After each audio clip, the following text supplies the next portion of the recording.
ఉన్నాం కదా. ఇప్పుడు ప్రెసెంట్ మనతో పాటు శ్యామ్ అందుబాటులో ఉన్నారు, తెలంగాణ శ్యామ్ అందుబాటులో ఉన్నారు. వారితో ఒకసారి మాట్లాడే ప్రయత్నం అయితే చేద్దాము.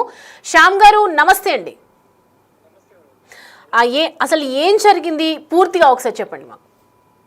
ఏ విషయం మేడం? ఇది మార్వాడి ఉద్యమం గురించి.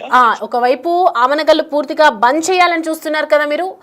18న బంద్కు పిలుపునిస్తున్నారు, గో బ్యాక్ మార్వడి అంటున్నారు. అసలు ఆ రోజు ఏం జరిగింది, ఎందుకు ఇంత పెద్ద వివాదంగా మారింది, గో బ్యాక్ అనే వరకు ఎందుకు వచ్చింది?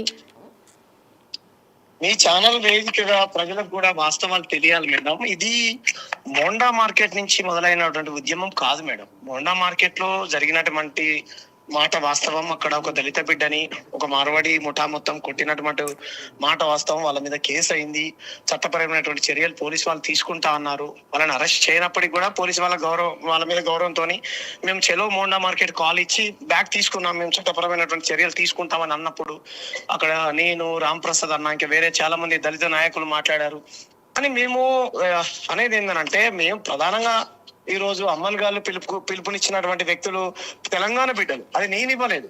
తెలంగాణ బిడ్డలు వాళ్ళంతటా వాళ్ళు ఎక్కడి నుంచో నార్త్ నుంచి వచ్చినటువంటి వాళ్ళు ఇక్కడ మా కుల వృత్తుల మీద దెబ్బ కొడుతా ఉన్నారు, మా వ్యాపారాల మీద దెబ్బ కొడుతా ఉన్నారు, మా స్థానిక అస్తిత్వం మీద దెబ్బ కొడుతా ఉన్నారు, మా సంస్కృతి మా సాంప్రదాయాలు దెబ్బతింటా ఉన్నాయి అనేటువంటి ఉద్దేశంతో మేము నార్త్ కు సంబంధించినటువంటి మార్వాడి, రాజస్థానీ, గుజరాతీ నకిలీ వస్తువులు కొనం, తెలుగు ప్రజల దగ్గరనే కొంటాము. ఎందుకనంటే ఇప్పుడు వాళ్ళ దగ్గర కొనడం ద్వారా వాళ్ళ చేతుల్లో డబ్బులు వస్తే ఈ రకంగా అహంకారాన్ని చూపించారు. చూడండి, ఒక పిల్లోడి మూతి పళ్ళు పగలగొట్టారు, ఆపడానికి వచ్చినట్టు ఒక ఆరకట్టిగా చెవు కొట్టి అక్కడ రక్తం వచ్చేలాగా ఇచ్చేశారు. ఇంకో యాదవ్ బిడ్డను కొట్టారు, పాలమ్ముకునేటువంటి వృత్తిని అవమానించారు. సో దాంతో సమాజం మొత్తం తిరగబడ్డది. బతుకు తెరువుకు వచ్చినటువంటి వాళ్ళు చక్కగా బాధ్యతగా ఇక్కడ ఉన్నటువంటి ప్రజలతోనే కలిసి బతుకుతో ఎవరికి బాధ ఉండదు మేడం.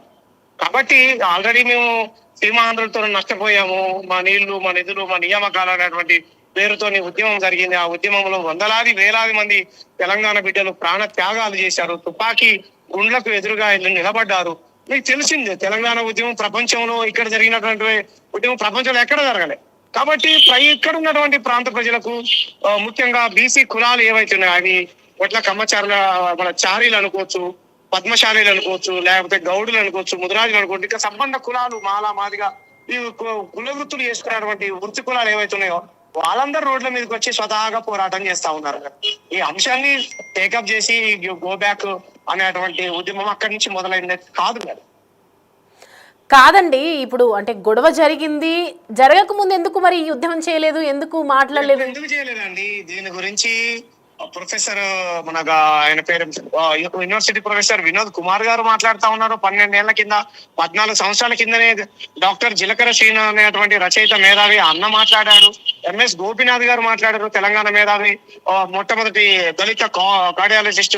అదేవిధంగా ఎప్పటి నుంచో చాలా మంది మాట్లాడారు. పృథ్వీరాజ్ అన్న మాట్లాడారు, నేను మాట్లాడాను, ఒక రచయిత రాశాడు, ఇంకొక ఆయన పాట పాడాడు.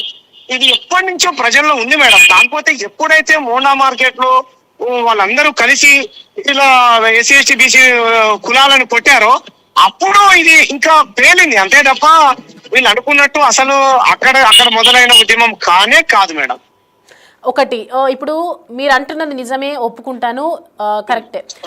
నా వర్షన్ ఏంటి అనంటే, ఈ రోజు ప్రతి వ్యాపారంలోకి మార్వాడి, రాజస్థానీ జరబడిపోయాడు.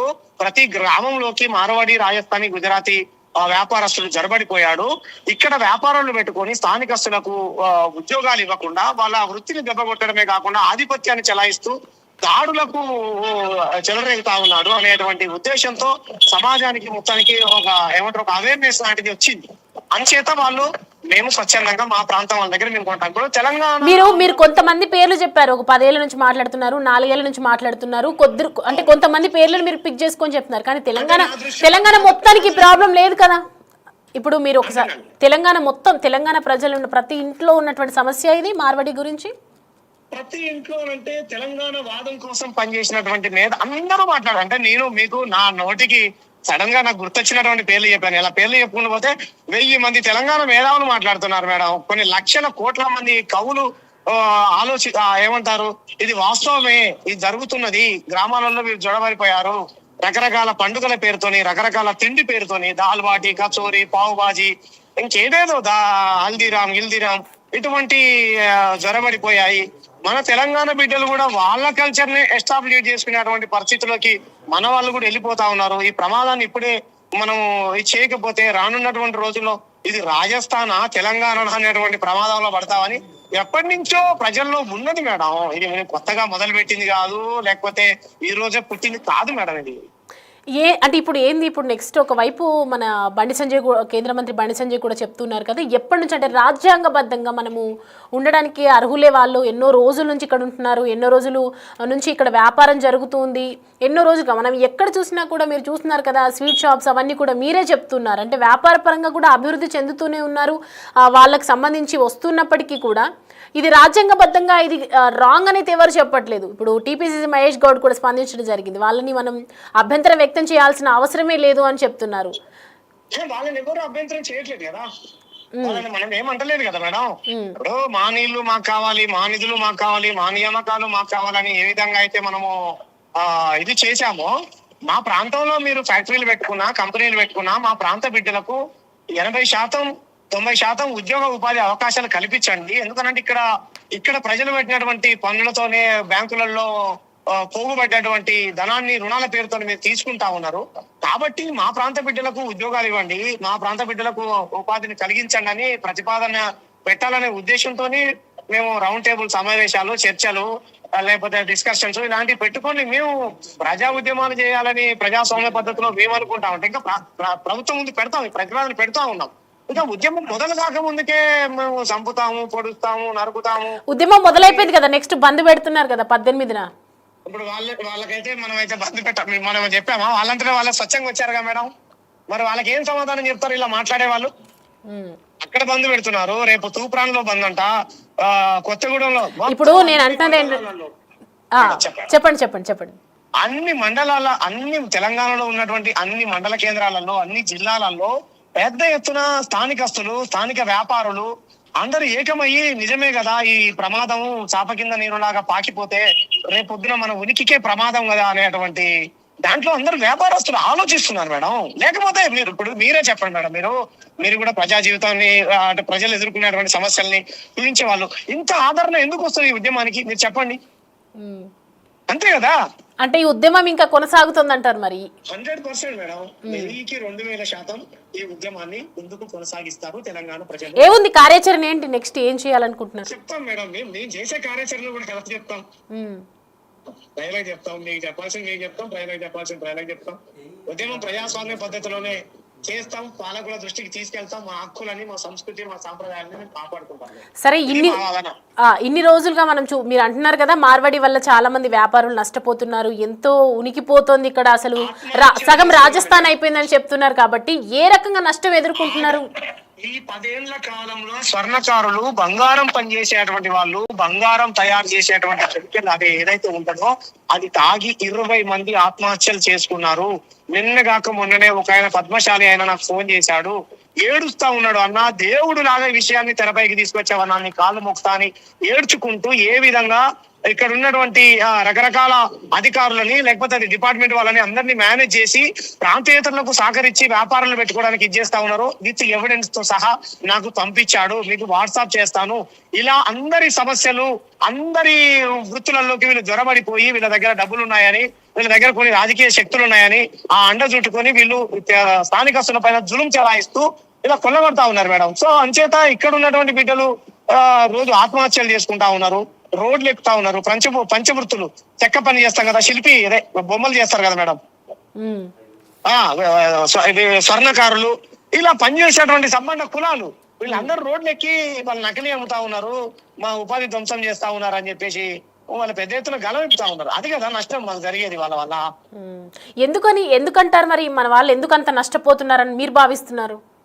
ఎందుకంత నష్టపోతున్నాం అంటే చెప్పాం కదా, ఇప్పుడు మా వెనకాల ఎవరు ఉన్నారని కొంతమంది బురద వేస్తా ఉన్నారు, ఇలా రకరకాల చెప్పారే ఒక జాతీయవాదం ముసుగుతోని, లేకపోతే మనందరం బంధువులం అందరం కరెక్టే మేడం, మనందరం బంధువులమే కాదంటే, కానీ ఎవరి దగ్గర కొనాలి? పద్మశాలీల దగ్గర కొనాలని చెప్తున్నారా, లేకపోతే కోమటోళ్ళ దగ్గర, ఈ తెలంగాణలో ఉన్నటువంటి కోమటోళ్ళ దగ్గర కొనమని చెప్తా ఉన్నారా, మన చేనేత బట్టని వేసుకోమని చెప్తా ఉన్నారా? వీళ్ళు అలా చెప్పట్లేరు. వీళ్ళు ఏం చెప్తున్నారు? మార్వాడి, రాజస్థాన్, గుజరాతీల దగ్గర కొనమని పరోక్షంగా చెప్తా ఉన్నారు. వీళ్ళ రంగు ఇలా బయటపడ్డది.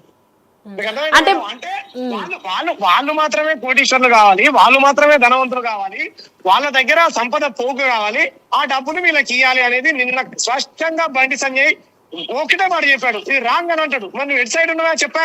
దాడి చేసిన వైపు ఉన్నావా? ఆ దళిత బిడ్డను దాడి చేశారు, మూతి పనులు ఇరగొట్టారు, రక్తం వచ్చేలాగా చెవు నుంచి కొట్టారు, ఖండించావా అంటే ఖండించలేదు ఆయన. మీకు అర్థమైందా మేడం? కాబట్టి ఇదొక కుట్ర, ఒక తాప కింద నీరు లాగా మా దగ్గర నార్త్ వాళ్ళు వచ్చి ఇక్కడ పాతుకుపోయి జాతీయవాద పుస్తకాన్ని మా సంపద దూసుకుపోవాలనేది ఒక కుట్ర మేడం. ఇది అంటే పత్తిగట్టి బట్ట బయలు చేశాము. నార్మల్ గా తెలంగాణలో మనం చూస్తే ఇక్కడ ఒడిశా నుంచి వచ్చిన వాళ్ళు ఉంటారు, బీహార్ నుంచి వచ్చిన వాళ్ళు ఉంటారు, ఎక్కడైనా చూడొచ్చు రెస్టారెంట్ లో కానీ కార్మికులుగానే ఉంటారు. వాళ్ళు కార్మికులుగా ఉంటారు మేడం, కంపెనీ యజమానులుగా ఉంటారు పాపం. మీకు అర్థమైందా? బీహారీ ఒరిస్సా వీళ్ళు పాపం చాలా తక్కువ మంది కార్మికులుగా, భవన నిర్మాణ కార్మికులుగా, అడ్డా మీద కూలీలుగా, లేకపోతే హోటళ్లలో పనిచేసేటువంటి వాళ్ళుగా, కోళ్లు బొచ్చెలు దొంగేటువంటి వాళ్ళుగా ఉంటారు. పెట్టుబడిదారులు మాత్రం రాజస్థాన్, గుజరాతీ, మార్వాడీలు, పెట్టుబడిదారులు, భూస్వాములు, కంపెనీలు, హోటల్స్ అన్ని బింగోలేస్, హల్దీరాము, లేకపోతే ఈ చిట్పటు గిట్పటు, పెద్ద పెద్ద మిఠాయి దుకాణాలు, కంపెనీలు, అన్ని దుకాణాలు మొత్తం వాళ్ళే. దాంట్లో పనిచేసేటువంటి వాళ్ళు కూడా ఆ ప్రాంతానికి సంబంధించిన వాళ్ళే ఉంటారు, స్థానికస్తులు ఉండరు అనేది మా అంటే రావడంతో రాజరికంగా వస్తారంటారు ఏంది? అంటే 2014 తర్వాత ఈ వలసలు పెరిగిపోయాయి మేడం. 2014 కంటే ముందు ఉన్న వాళ్ళు ఎవరైతే ఉన్నారో వాళ్ళు ఇక్కడ చక్కగా తెలుగు మాట్లాడే వాళ్ళు, అందరితో కలిసిపోయే వాళ్ళు, చేసేవాళ్ళు. వీళ్ళు వచ్చిన తర్వాత ఇంకా పెరిగిపోయింది. 2014 తర్వాత పెరిగిపోయింది. మరి వీళ్ళకు ఏ అండ చూసుకొని ఇక్కడికి వచ్చారు మేడం. మా మీద దాడులు చేస్తా ఉన్నారు, మమ్మల్ని కొడతా ఉన్నారు, బలవంతంగా హిందీ భాషను మాట్లాడమంటా ఉన్నారు. పూర్వం మా రాష్ట్రంలో మాకే బతికేటువంటి హక్కు లేకుండా చేస్తా ఉన్నారు. చూడండి ఎంత దౌర్జన్యం చేస్తా ఉన్నారు. అంటే నార్మల్ గా ఇప్పుడు మనం చూస్తే హిందీ భాష అనేది అవతల వాళ్ళు తెలుగులైనా మనం తెలుగు అయినా కూడా చాలా మంది ఎక్కువగా హిందీ లాంగ్వేజ్ ని ఇష్టపడుతుంటారు కదా. ఎవరు ఇష్టపడతారు మేడం? తమిళనాడులో హిందీ మాట్లాడితే హిందీ గో బ్యాక్ ఉద్యమం చేశాడు. కేంద్రం నుంచి నిధులు ఇయ్యము అని అంటే ఇయ్యకపోయినా పర్వాలేదు కానీ హిందీని మాత్రం నేను ఇక్కడ అమలు చేయను అన్నాడు స్టాలిన్ గారు. కర్ణాటకలో వాళ్ళ మాతృభాష వాళ్ళ ప్రేమ ఉన్నది. అక్కడ ఏమంటారు, కేరళలో కన్నడ మాట్లాడతారు. అంటే కేవలం తెలంగాణ వాళ్ళు మాత్రమే అలకగా దొరికారా మేడం? ఇది ఎక్కడ అన్యాయం ఉంది? తెలంగాణ వాళ్ళు మాత్రం అలకగా దొరికారు, చులకనగా దొరికారు. ఏ భాషను పడితే ఆ భాషను రుద్దుతారు, ఎవరు పడితే వాళ్ళు ఇక్కడికి రావచ్చు, ఇక్కడ ఉన్నటువంటి బిడ్డల్ని కొట్టొచ్చు, పల్లీని కొట్టు, రక్తం కళ్ళ చూడొచ్చు. ఇది ఎక్కడ దుర్మార్గం మేడం? మిమ్మల్ని అడిగేటోళ్ళు ఎవరు లేక. అయితే ఓకే, ఫైనల్ గా మీరు చెప్పండి, ఇంకేం చేద్దాం అనుకుంటున్నారు? ప్రస్తుతం అయితే ఈ ఉద్యమం ఇంకా కొనసాగుతుందా? ఎన్ని రోజుల వరకు చేస్తారు? అసలు ఏ రకంగా మొత్తానికి గో బ్యాక్ అనే కంపల్సరీ గో బ్యాక్ తోనే వెళ్తారా? ఖచ్చితంగా ఇలాంటి 100% మేడం, 100%. మేము ఏమంటున్నాం, ఆంధ్ర గో బ్యాక్ ఉద్యమం చేశాము, ఆంధ్ర వ్యక్తులకు కాదు, గుర్తు పెట్టుకోవాలంటున్నాం. మీరు నకిలీ వస్తువులు అమ్ముతున్నారని వీడియోలు బయటకు వచ్చాయి, నకిలీ వ్యాపారం చేస్తున్నారు, దోమాలు దందా చేస్తున్నారు అని చెప్పేసి, ఎక్కడ కర్నూలు చార్జర్లు ఇటువంటి అమ్ముతా ఉన్నారని చెప్పేసి వాళ్ళక్కడ గో బ్యాక్ ఉద్యమం చేశారు. నిన్నగాక మొన్న ఏమంటారు, మహబూబాబాద్ జిల్లాలో పైపులు నకిలీ అమ్ముతున్నాయని వాళ్ళు ఇది చేశారు. ఈ రోజు రెడ్డి సంఘాలు ఇలా నకిలీ వస్తువులు అమ్ముతున్నారని రకరకాల పాన్ పరాక, గీన్ పరాక, ఈ కంపెనీలన్నీ ఎవరి మేడం? తంబాకు, గుట్కా, ఈ కంపెనీ ఒక్కడి కూడా తెలుగులే కావు. సో ఇటువంటి కల్చర్ కు వ్యతిరేకం, కల్చరల్ మూవ్మెంట్ ని మేము ఒక సామాజిక మూవ్మెంట్, ఇది ఒక కల్చరల్ మూవ్మెంట్, ప్రాంతీయ మూవ్మెంట్. కాబట్టి ఈ ఉద్యమము ఇది కాదు, నేను మొదలు పెడితే స్టార్ట్ అయింది కాదు మేడం. ఇది మా వాదన. మా సబ్బండ కులాలు అనేక సంవత్సరాల నుంచి ఆత్మహత్యలు చేసుకుంటా ఉన్నాయి. వాళ్ళ ఉద్యోగ ఉపాధి అవకాశాల కోసం మేము పోరాటం చేసుకుంటున్నాం. తెలంగాణ వ్యాపారాల రంగం ఉందో అది చిన్న భిన్నం అవుతున్నది. అంచేత తెలంగాణ వ్యాపారస్తులందరినీ జాగృతం చేసి మన వ్యాపారాలు మనకు, మన దుకాణాలు మనకు అనేటువంటి నినాదంతో ముందుకెళ్తా ఉన్నాం. రైట్ శామ్ గారు, థ్యాంక్ యూ అండి. Thank you madam, thank you.